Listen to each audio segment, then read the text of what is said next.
Influencing with Impact, the 8 Essential Steps. To be clear, we will not discuss coercion or hypnosis in this blog. We will discuss influencing people to voluntarily do or think or feel in a particular way, ideally because it's in their own best interest. So let's begin. The first ingredient is self-awareness. If you do not understand yourself, your motivation, your interests, or how others might perceive you, then the risk that you will miscommunicate is extremely high.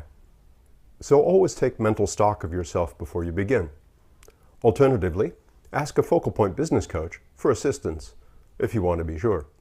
Next, know your audience. As individuals, if possible, or as a population, if not.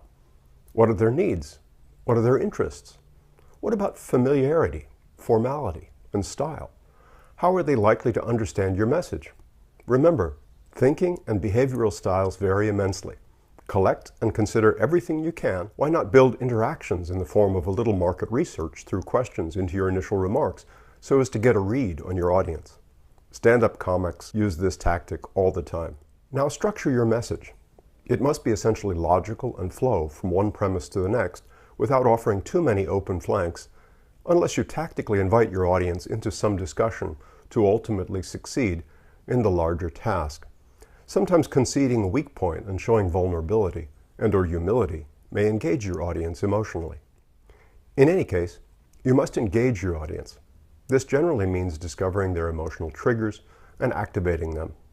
It might be helpful to consider the 3 basic impulses that drive all behavior and then add levels to your message to address these.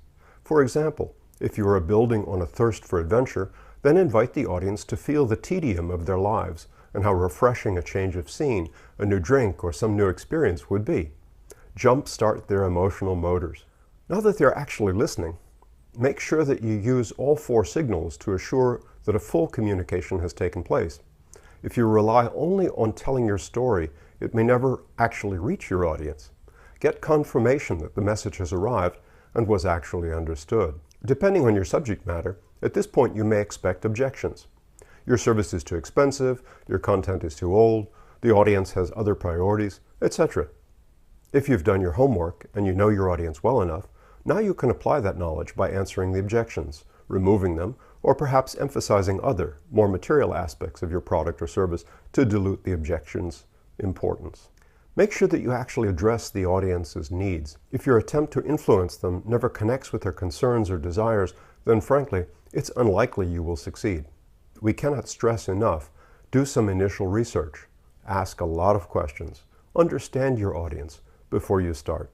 Now perhaps it's time for you to conclude. Some people think of this as closing a sale. In any case, there are various ways to conclude. You can paraphrase and ask your audience to agree. You can employ a conditional close. This is an if-then situation. If I do this, will you do that? You could even test how firmly your argument is penetrated by saying, well, of course, if you don't really need or want those benefits, then, with luck, the audience will then protest that no, they must have your service. Again, consider your audience, their emotional needs, and their behavioral styles before choosing the appropriate conclusion.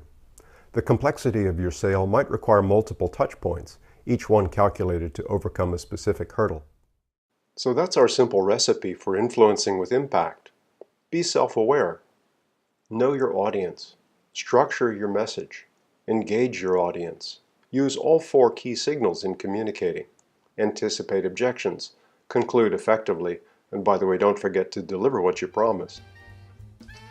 This is Peter Irish, President of Business Coaching of Northern California, saying thank you very much for participating, and I look forward to seeing you again soon.